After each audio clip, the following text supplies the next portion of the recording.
The trajectory for COVID-19 remains uncertain, however, some scientists expect cases to rise significantly due to an increase of social mixing. With this in mind, a study has explored the factors which increase transmission risk. A new study published in the journal Buildings and Cities looked at two factors which increase the risk of COVID transmission. According to Cornell, urban planning, architectural and public health researchers, long commute times and household crowding could be the causes for increasing the risk of being infected with COVID-19. Neighborhoods that had populations with predominantly longer commute times to work, from about 40 minutes to an hour, were more likely to become infectious disease hotspots, the research warned. Alzheimer's supplements, improved results in memory tests from a daily pill, says study senior author Timur Dogan, assistant professor of architecture in the College of Architecture and Planning, said, "We are trying to determine how the built environment influences coronavirus propagation. We found that high residential density and high percentage of people commuting by public transit do not relate to a higher COVID-19 case rate.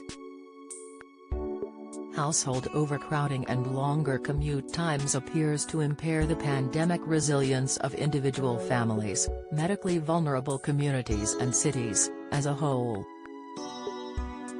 Don't miss high blood pressure, the drink that significantly reduces hypertension. Insight Michael Schumacher Health Update as Jean Todt visits tragic F1 star, latest vitamin B12 deficiency, the smell test that indicates low B12 levels. Insight, current evidence suggests that COVID spreads mainly between people who are in close contact with each other, typically within 1 meter.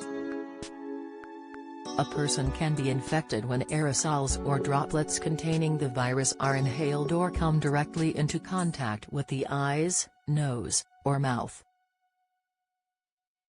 The virus is also known to spread in poorly ventilated and/or crowded indoor settings, where people tend to spend longer periods of time.